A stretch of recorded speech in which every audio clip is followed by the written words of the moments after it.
Assalamualaikum warahmatullahi wabarakatuh. Pada kesempatan ini, kelompok saya akan mempresentasikan proposal penelitian yang berjudul Sengketa Peralihan Hak Atas Tanah dalam Proyek Infrastruktur Nasional. Studi kasus pembebasan tanah Tol Cisumdawu. Dan kelompok saya ada 5 anggota. Yang pertama, ada saya, Muhammad Fahmi Alpati, lalu ada Gugun Gunawan, lalu ada Akbar, dan ada Rajib, dan yang terakhir ada Bintang Satria Jaya Negara. Selanjutnya, latar belakang pembangunan Tol Cisumdawu bertujuan meningkatkan konektivitas. Namun dalam proses pembebasan, lahannya muncul berbagai masalah, seperti ketidaksepakatan ganti rugi, sertifikat ganda, dan ketidakjelasan status kepemilikan tanah. Hal ini menarik untuk dikaji karena meskipun aturannya sudah ada, pelaksanaannya masih menimbulkan sengketa di lapangan. Lalu, rumusan masalah. Berdasarkan latar belakang tersebut, rumusan masalah dalam pembahasan ini adalah: yang pertama, apa saja faktor yang menyebabkan sengketa peralihan hak atas tanah pada proyek Tol Cisumdawu. Yang kedua, bagaimana penerapan regulasi pengadaan tanah dalam proyek tersebut. Dan yang terakhir, bagaimana penyelesaian sengketa yang dilakukan dan seberapa efektif hasilnya. Bab tujuan penelitian. Ini jelaskan tentang tujuan dari penelitian proposal yang kami buat. Melalui penelitian ini, kami berupaya memahami secara mendalam dinamika sengketa peralihan hak atas tanah yang muncul dalam pelaksanaan proyek infrastruktur nasional, khususnya pada pembangunan Tol Cisumdawu. Yang pertama, itu ada mengidentifikasi faktor penyebab sengketa pembebasan lahan. Lalu yang kedua ada menganalisis penerapan regulasi pengadaan tanah untuk kepentingan umum.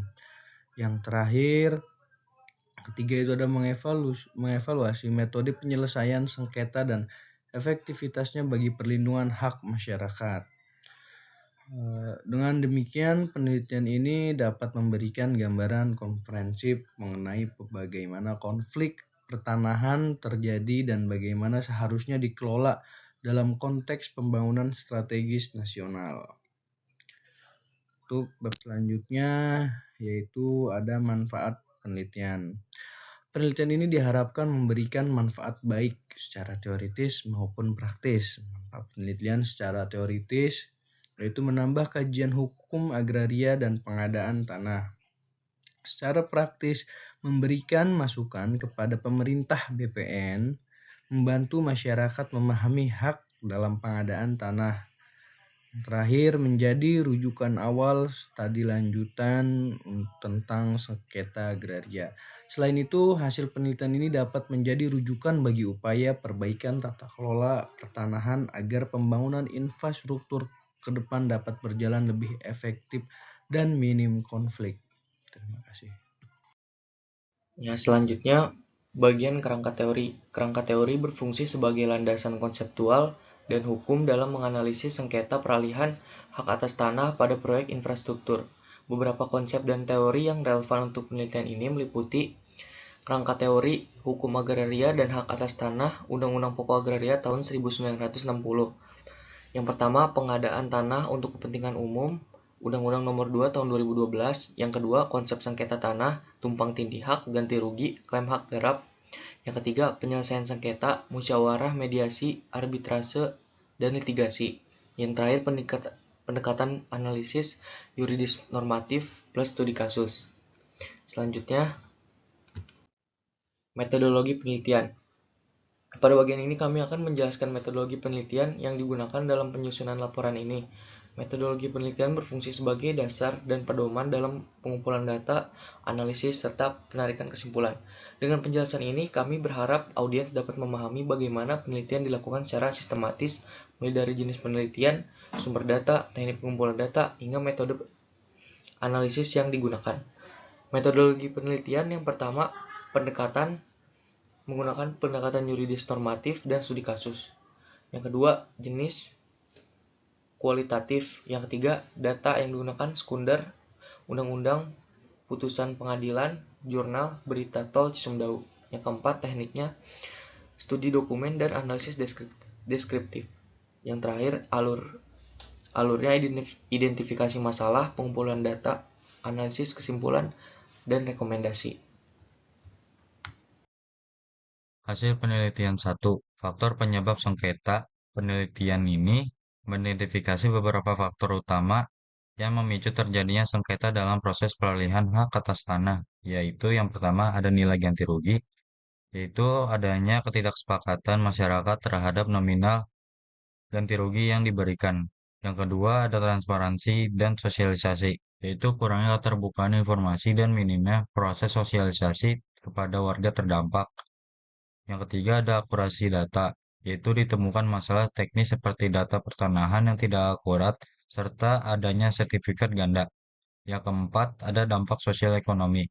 Proses pembebasan lahan seringkali tidak memperhitungkan kerugian dampak sosial dan ekonomi jangka panjang bagi warga. Yang kelima ada regulasi dan koordinasi, yaitu adanya perbedaan penafsiran terhadap aturan yang berlaku serta kendala koordinasi antar instansi pemerintah. Kemudian ada hasil penelitian 2, yaitu regulasi dan penyelesaian sengketa. Bagian ini membahas kerangka hukum yang digunakan serta efektivitas mekanisme penyelesaian masalah di lapangan. Yang pertama ada dasar regulasi, yaitu proyek ini berlandaskan pada UU Nomor 2 Tahun 2012 yang mengatur tahapan pengadaan tanah untuk kepentingan umum serta perlindungan hak masyarakat.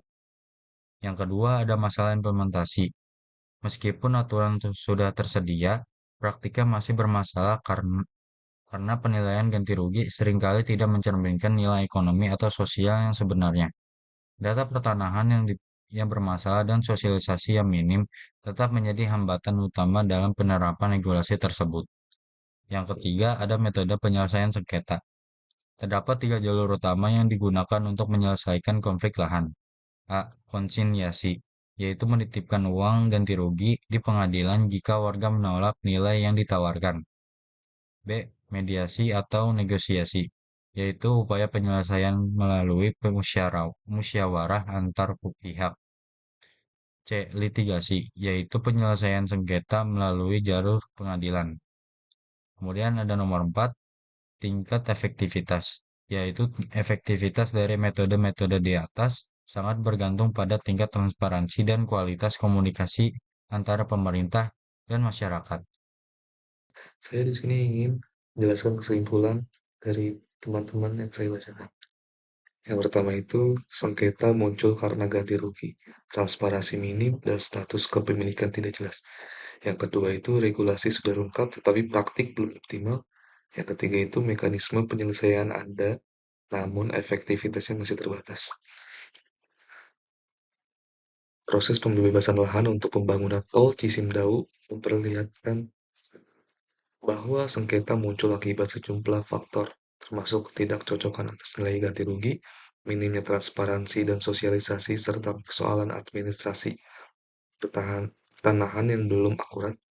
Meskipun regulasi seperti Undang-Undang Nomor 2 Tahun 2012 sudah memberikan dasar hukum yang jelas, implementasinya di lapangan seringkali belum sepenuhnya mencerminkan prinsip keadilan, keterbukaan, dan pelindungan hak masyarakat. Metode penyelesaian sengketa yang tersedia, baik melalui mediasi, konsinyasi, maupun jalur litigasi, sudah menyediakan mekanisme hukum yang sah, tetapi efektivitasnya sangat bergantung pada komunikasi yang baik, data pertanahan yang lengkap, dan profesionalitas pihak pelaksana. Senjangan antara ketentuan hukum dan praktik di lapangan ini menyebabkan kepastian hukum dan pelindungan hak masyarakat belum optimal. Sarannya itu, yang pertama, perkuat sosialisasi dan partisipasi masyarakat. Yang kedua itu, perbaiki administrasi data pertanahan. Yang ketiga itu, penilaian ganti rugi harus komprehensif, bangunan ekonomi, tingkatan kualitas mediasi dan koordinasi antar instansi.